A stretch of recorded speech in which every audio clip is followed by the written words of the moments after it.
Ask yourself this question. Are you imprisoned by addiction? Are you imprisoned by addiction? Just to clarify, there are a variety of imprisonments, right?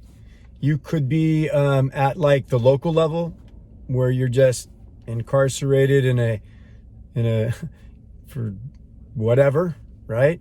You could be at the county level. You could be at the federal level, or you actually could be in solitary confinement. Or maybe you're just one who has a work release program where you get to go to work every day, but then at the end of the day, you go back in prison. Or maybe you have an ankle bracelet. And I mention all of these because the variety of imprisonments that we have through our addiction vary from person to person. They're all a system that is holding us hostage and holding us in bondage. And the only way that we get through that is through spiritual means. I want to share this story. When I was at the height of my imprisonment through addiction, I remember this time right around Christmas. Actually, it was I think the 22nd or 23rd. And being in prison means that you're controlled. Like there's a thought pattern that actually takes over and has the ability to move your body and to get you to do things that you really know aren't good for you, or that you know are going to be destructive and bad for you. And addiction is that way.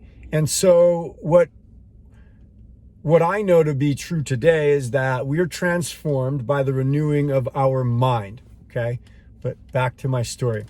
There was a time that my addiction so imprisoned me that I ended up, after days of being awake and drinking and smoking crack and partying, I ended up at this was in Seattle, Washington. So I ended up at this crack house where, the people that I was with, they were imprisoned as well. And I remember the lady's house. She luckily still had heat, but she had sold her washer and dryer, her refrigerator, her stove, and the house was basically empty. Her boyfriend was the guy that I knew that, we were partying together. After a few hours of partying, I went in and drinking and smoking crack. I went into a drug-induced psychosis.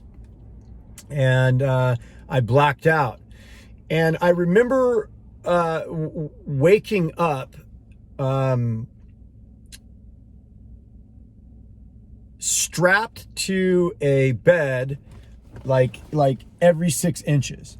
Like my whole body strapped to a bed in a psych ward at the Swedish Medical Center in Seattle, Washington.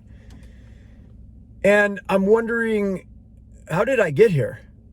Like, why am I here? I have no shirt on. I only have a pair of shorts on.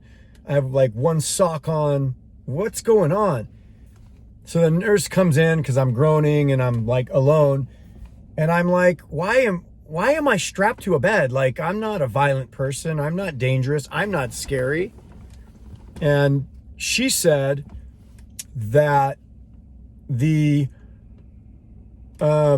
police called the ambulance to come pick me up because I was fighting the police, and the police were trying to save me because I was trying to drown myself in a puddle of mud on the side of the 99 highway with one boot on, a pair of shorts on, and that's it. No shirt, no other shoe, nothing. And I remember feeling insane that I just couldn't believe that I did that. I mean, I just, the sickness, right? The imprisonment.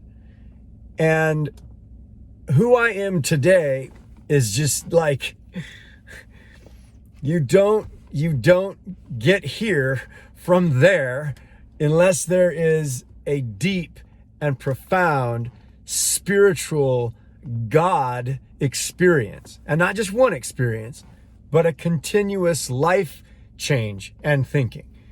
And so there's an area of the Bible that's real clear. It says that we are transformed, or be transformed, by the renewing of our mind. And there's something with addicts where their minds are broken to keep them back into the same imprisoned cycle that leads them to the same place time and time and time again. And I know what the solution is. It's interesting that all programs, right, all 12-step programs and all the different programs tell you that there is a spiritual solution for your physical malady, right? That your addiction can only be cured, not through a pill, not through other, like sources, but your addiction is put at bay or in recession or healed through spiritual means. So without walking out a spiritual life and committing to what that is for me and what that might be for you, we're doomed to be imprisoned. And you might just be one that has a little ankle bracelet on, right? So you think all is good, but guess what? You're still shackled. And you might be one who's in solitary confinement, which is where I was, completely stuck in my own space. And maybe you think, you're just in and out of regular city jail, or you're a county jail person, or at the prison level. I don't know. But the bottom line is there's change available for us. God bless you guys. I hope these little talks help. I did put it off yesterday because of what went on at the state capitol and all that. We don't need to get into that. All of it's sad, and I just pray for everybody. But if you guys are liking these videos, I'd love to get you guys to go to my YouTube channel. And if you're watching this on YouTube channel, thank you. Subscribe, like, share. God bless you. Have a great day.